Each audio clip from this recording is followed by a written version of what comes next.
رسول اللہ صلی اللہ علیہ وسلم نے فرمایا تمہارے افضل دنوں میں سے جمعے کا دن ہے، جمعہ کے دن اور جمعے کی رات کو کثرت سے مجھ پر درود پڑا کرو، بس جو آدمی مجھ پر ایک دفعہ درود بھیجے گا اللہ اس پر 10 رحمتیں نازل کرے گا۔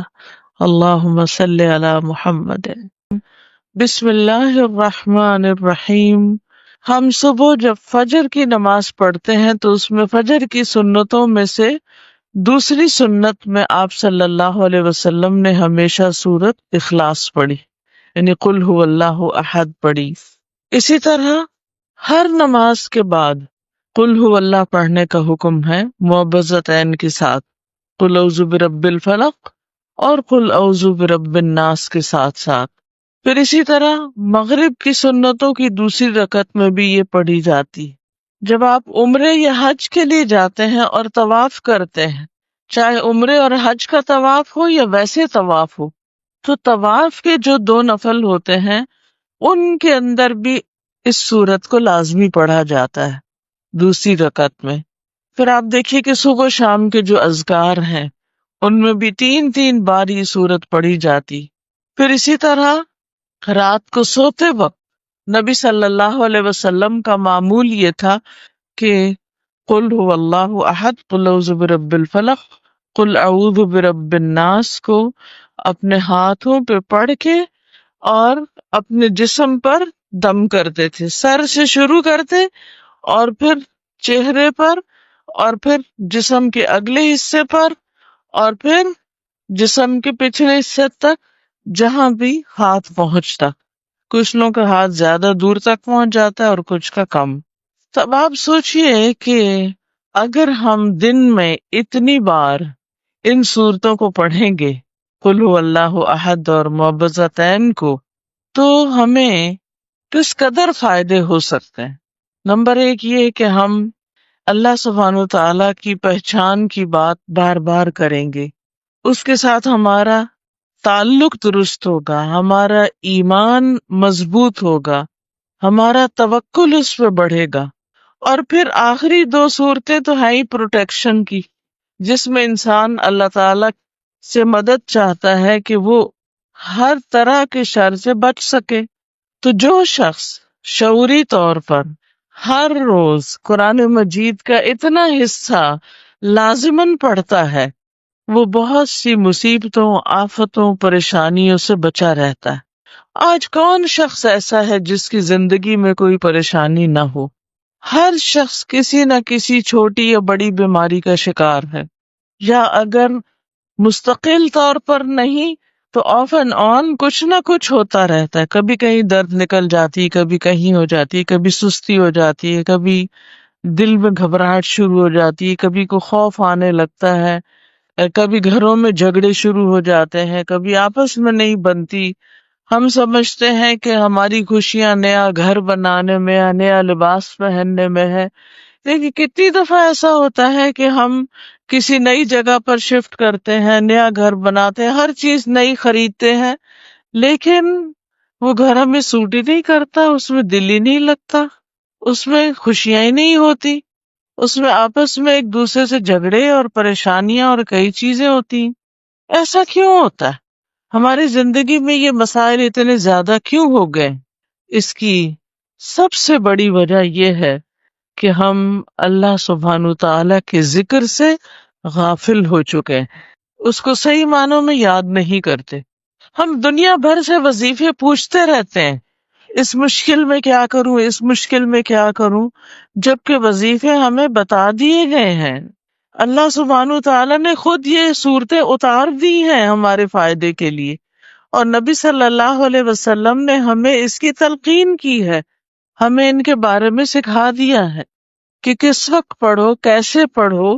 یعنی آپ صلی اللہ علیہ وسلم کا یہ اتنا زیادہ معمول تھا رات کو سوتے ہوئے اپنے اوپر دم کرنے کا، کہ جب آپ بیمار ہو گئے اور آپ بہت کمزور ہو گئے بیماری کی وجہ سے، اور آپ پر بار بار غشی بھی طاری ہو جاتی تھی آخری دنوں میں، بالکل جب وفات سے پہلے، تو حضرت عائشہ رضی اللہ تعالی عنہا نے یہ صورتیں پڑھی اور آپ کے ہاتھوں پہ پھونکی، اور آپ کے ہاتھوں کو برکت کی وجہ سے آپ کے جسم پر پھیرا، یعنی پھر بھی نہیں چھوڑا. تو ہم تو اچھے بھلے ہوتے ہوئے، صحت مند ہوتے ہوئے بھی ان صورتوں کو نہیں پڑھتے، سستی کرتے ہیں، اور پھر جگہ جگہ شکایت کرتے رہتے ہیں اپنی تکلیفوں اور بیماریوں کی. تو اس کا حل کیا ہے کہ ہم اپنا علاج کریں، ہم ان چیزوں کی پابندی کریں. اور اس کا فائدہ یہ بھی ہے کہ جو شخص ان اذکار کی، ان اورات کی پابندی کرتا ہے، اس کے دل میں ایمان کمزور نہیں ہوتا، جاگتا رہتا ہے، اس کی اللہ سبحانہ تعالیٰ سے محبت بڑھتی رہتی ہے. جو شخص 10 بار اس سورت کو پڑھے، اس کے لیے جنت میں گھر بنا دیا جاتا ہے، محل بنا دیا جاتا ہے، پیلس بنا دیا جاتا ہے.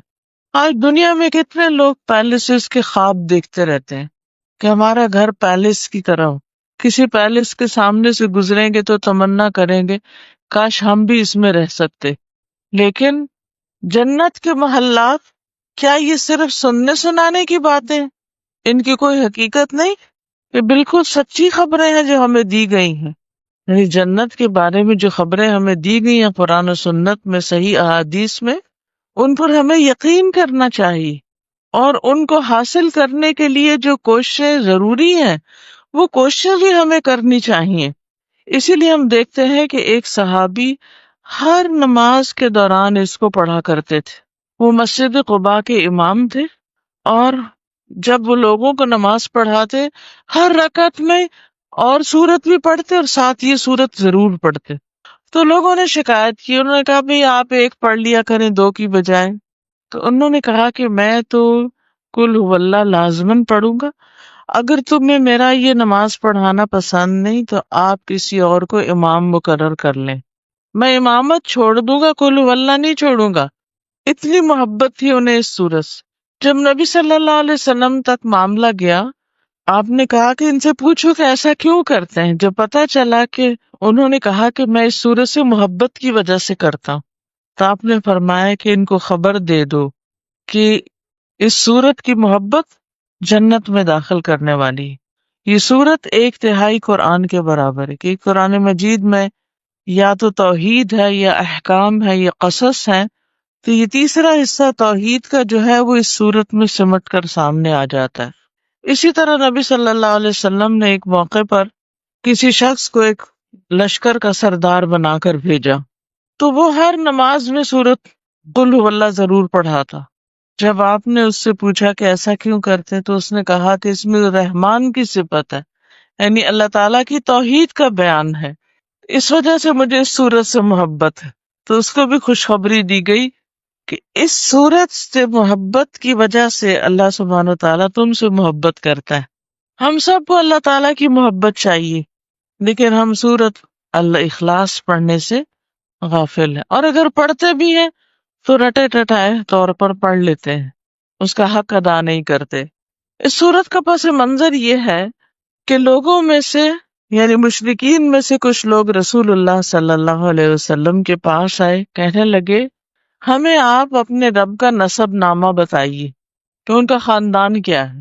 اس پر اللہ سبحانہ تعالیٰ نے یہ سورت نازل کی، قل هو اللہ احد، کہہ دیجئے کہ اللہ ایک ہی ہے، اس کا کوئی دوسرا نہیں. اللہ الصمد، اللہ بے نیاز ہے، سب اس کی طرف جاتے ہیں، اسے کسی کی ضرورت نہیں. لم یلد، اس نے کسی کو جنم دیا ہی نہیں، آج تک کوئی اس کا بیٹا نہیں، وہ کسی کا فادر نہیں. ولم یولد، اور نہ وہ کسی سے جنم دیا گیا، یہ اس کا بھی کوئی فادر نہیں، کیونکہ جس کا فادر ہوتا ہے اسی کی اولاد ہوتی ہے. ولم یکن لہ کفوا احد، اور کف کا لفظ بیوی کے لیے استعمال ہوتا ہے، اور اس کی کوئی بیوی بھی نہیں، اس کے برابر کا بھی کوئی نہیں، نہ اس کے اوپر کوئی ہے اور نہ اس کی کوئی اولاد ہے اور نہ اس کے برابر کا کوئی ہے. وہ اپنی ذات میں یکتا ہے، ایک ہے، اپنی ذات میں بھی، اپنی صفات میں بھی. اس کا کوئی شریک نہیں، اس کی کوئی بیوی نہیں، اس کی کوئی شبیہ نہیں، اس کا کوئی نظیر نہیں، اس کی کوئی مثال نہیں. لیس کمثلہ شیء وہو السمیع البصیر، اس جیسی کوئی چیز نہیں اور وہ سننے والا ہے، دیکھنے والا ہے. تو اس لیے ہم سب کو بھی اپنی توحید کو خالص کرنے کے لیے بار بار اس سورت کا مطالعہ کرنے کی ضرورت ہے. اس سے پہلے کون سی سورت پڑھی آپ نے؟ سورہ لہب. سورہ لہب میں اس سے پہلے کون سی سورت پڑھی آپ نے؟ سورہ لہب. سورہ لہب میں کس کا ذکر ہے؟ ابو لہب کا. ابو لہب کون تھا؟ وہ اتنا متکبر تھا، وہ کہتا تھا میرے جیسا کوئی نہیں. وہ اسی لیے تو ایمان نہیں لایا تھا. وہ کہتا تھا اگر میں ایمان لے آؤں تو میں ان لوگوں کی صف میں شامل ہو جاؤں، یہ میرے برابر آ جائیں، میں ان کی سرداری کو مان لوں، ان کی بڑائی کو مان لوں. تو اس کو بتایا گیا کہ نہیں، تم نہیں اکیلے، تم بڑے نہیں ہو، بڑا تو رب ہے. تم سمجھتے ہو کہ تمہارے جیسا کوئی اور ہے ہی نہیں، تمہارا یہ خیال غلط ہے. اس لیے کہ صرف اللہ ہی وہ ذات ہے کہ اس کی طرح کا کوئی اور نہیں. اس لیے سورت کس سے شروع ہوتی ہے؟ قل هو اللہ احد. آپ کہہ دیجئے، آپ ان کو بتا دیجئے، ہوا وہ اللہ اللہ، احد ایک ہے، اکیلا ہے، یکتا ہے، لا ثانی ہے، بے نظیر ہے، اپنی ذات میں بالکل اکیلا ہے، یعنی اس جیسا کوئی اور ہے ہی نہیں.